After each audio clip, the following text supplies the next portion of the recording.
Good morning, students. Now we are going to start our one sentence answer of chapter number 9, Animal Reproduction. In previous lecture, we already discussed about the filling the blanks or true or false. Now we start one sentence answer. In one sentence answer, our first question is, what is a reproduction? What is reproduction? Reproduction किसको बोलते हैं उसके बारे में हमने बताना है, right? A process to produce new offsprings of its own kind.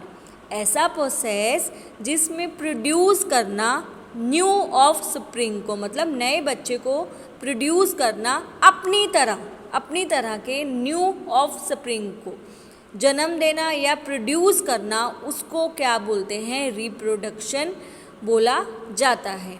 A process to produce new offspring of its own kind, अपने जैसे, ठीक है, नए ऑफ स्प्रिंग को प्रोड्यूस करना, उस प्रोसेस को रिप्रोडक्शन बोला जाता है. Okay, now our second question, state the main modes of reproduction. You already know two modes are available in reproduction. First is sexual and second is asexual, right? In sexual reproduction two individuals are involved in this, right? पर asexual में only single parent can be produced new individual. पर sexual में दो individual का होना जरूरी होता है और एसेक्सुअल में एक सिंगल पेरेंट से भी न्यू इंडिविजुअल का फॉर्मेशन हो सकता है. ओके, तो इसीलिए जो रिप्रोडक्शन के टू मोड्स हैं, first sexual reproduction and second asexual reproduction. और इसके बारे में अपने डिटेल में मैंने आपको पूरा एक्सप्लेनेशन में समझाया भी है कि सेक्सुअल के अंदर क्या क्या आता है और एसेक्सुअल के अंदर क्या क्या आता है. ठीक है, एसेक्सुअल के भी मैंने आपको मेथड भी समझाई थी कि जो एसेक्सुअल रिप्रोडक्शन होता है वो किसके थ्रू होता है, या तो आपको होगा ही, राइट? तो इसीलिए इसे मैं आपको बार बार बोलती हूँ, जो भी एक्सप्लेनेशन है वो अच्छे से देखो. ये क्वेश्चन तो यदि एक्सप्लेनेशन करी होगी तो तुम खुद भी बना के अपनी लैंग्वेज में भी लिख सकते हो, राइट? इसीलिए एक्सप्लेनेशन को अच्छे से समझो, तभी आप ये सब खुद भी कर पाओगे. Okay, because you are in 8th standard, आगे आपने 9th में जाना है, अभी आप 8th में हो, तो फिर इतना तो आपका लेवल होना चाहिए कि आप अच्छे से उसको कर सको. Okay, now third question is, how is zygote formed? अब जो जाइगोट है उसका फॉर्मेशन कैसे होता है? How is zygote formed? Zygote कैसे बनता है? जब मेल गैमेट्स और फीमेल गैमेट्स का फ्यूजन होता है. मेल गैमेट्स मतलब क्या हो रहा है? मेल गैमेट्स किसको बोलते हैं? स्पर्म को, राइट? और फीमेल गैमेट किसको बोलते हैं? ओवम को. जब इन दोनों का फ्यूजन होता है तभी ही क्या होता है? जाइगोट का फॉर्मेशन होता है. जब इनका फ्यूजन हुआ उसको हम फर्टिलाइजेशन भी बोलते हैं. इसलिए उसके बाद मेरा क्या हो जाता है? जाइगोट का फॉर्मेशन हो जाता है. Clear? Zygote is formed by fusion of male gametes and female gametes. Okay, now our fourth question, in which organ are male gametes produce? वो कह रहे हैं कि कौन से ऑर्गन में, ठीक है, in which organ are male gametes produce? जो मेल गैमेट्स है वो कौन से ऑर्गन में, मेल के कौन से ऑर्गन में प्रोड्यूस्ड होता है? ठीक है, कौन से ऑर्गन में प्रोड्यूस्ड होता है? टेस्टिस में होता है ना, जो मेल गैमेट्स मतलब स्पर्म किस में प्रोड्यूस होता है? मैंने आपको बताया था ना, millions of sperms are produce in the testis. तो किस में प्रोड्यूस हो रहा है? टेस्टिस में प्रोड्यूस्ड होता है. Male gametes are produced in a organ called testis. उसको हम टेस्टिस बोलते हैं जिस ऑर्गन में वो क्या हो रहा है? प्रोड्यूस्ड हो रहा है, right? Now our fifth question, mention the other name of oviduct. जो कह रहा है कि नेम बताओ किसका? ओविडक्ट का दूसरा नाम भी मैंने आपको बताया था कि ओविडक्ट को हम और भी क्या बोलते हैं, बताया था ना, आपको याद होगा आपको. The other name of oviduct is fallopian tube, उसको हम क्या बोलते हैं, फैलोपियन ट्यूब भी बोलते हैं। दूसरा नेम ओविडक्ट का क्या है, फैलोपियन ट्यूब। ओके, ये आपको अब याद रखना है। ओके, यहाँ पे मैंने 5 क्वेश्चन कवर करे हैं। Now we are going to start our 6th question. Our 6th question is mention the types of fertilization. अब टाइप्स बताने हैं। ये भी आपको पता है कि 2 टाइप्स ऑफ फर्टिलाइजेशन होते हैं। कौन कौन से होते हैं? There are 2 types of fertilization, external fertilization and internal fertilization. Clear? 2 तरह के हैं, एक्सटर्नल और इंटरनल फर्टिलाइजेशन। ओके, ये भी आपको पता है एक्सटर्नल किस में होता है और इंटरनल किस में होता है। मैंने आपको समझाया था कि एक्सटर्नल किस में, और एक्सटर्नल मतलब बॉडी के आउटसाइड, इंटरनल मतलब बॉडी के अंदर। मैंने आपको एग्जाम्पल्स भी बताए थे इसमें। Okay, now our 7th question is which reproductive organs do not occur in the pair in the body of man and female. वो कह रहे हैं कि वो जो कौन से रिप्रोडक्टिव ऑर्गन्स हैं do not occur in pair, pair में नहीं होते, in the body of man और फीमेल, मैन और फीमेल की बॉडी में कौन से ऑर्गन्स हैं जो पेयर में नहीं होते हैं।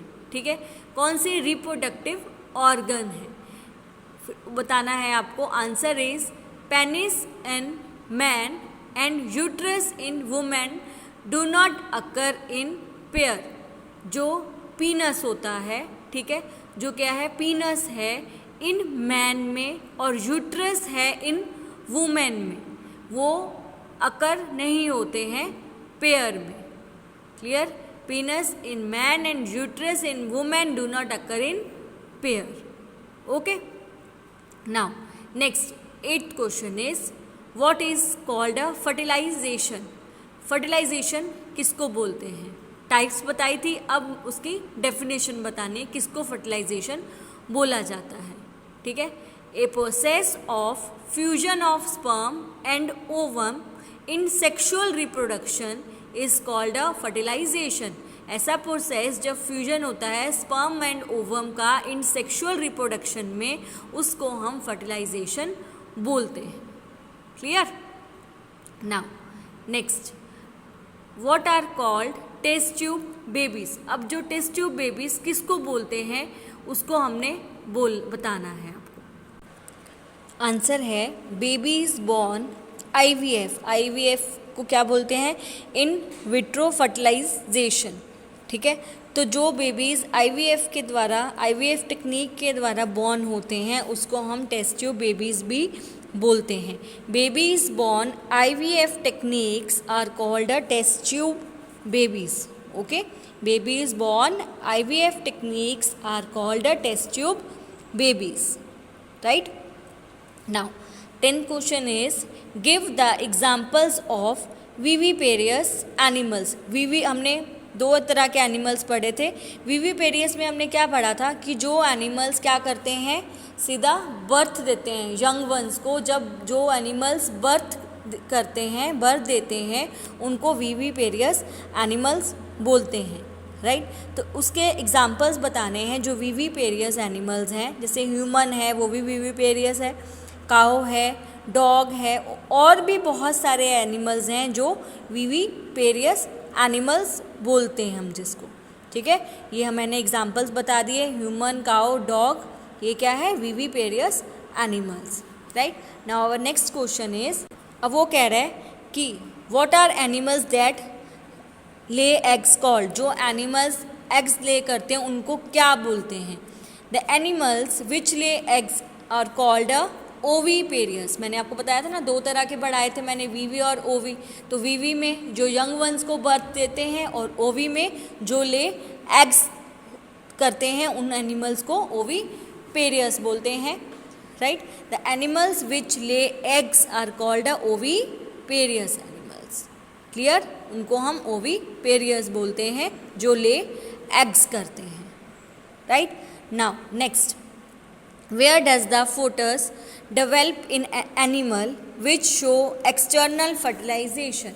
वो कह रहे हैं कि where does the foetus develop, foetus कहाँ डेवलप होता है, in an animal which show external fertilization, जो एक्सटर्नल फर्टिलाइजेशन को शो करता है। The foetus develop in an egg outside of female body in an animal, ठीक है, एग में डेवलप होता है outside of female body in an animal, animal में की जो फीमेल बॉडी के आउटसाइड में ये फोटस डेवलप होता है, किसमें, एग में, okay, which show external fertilization, right.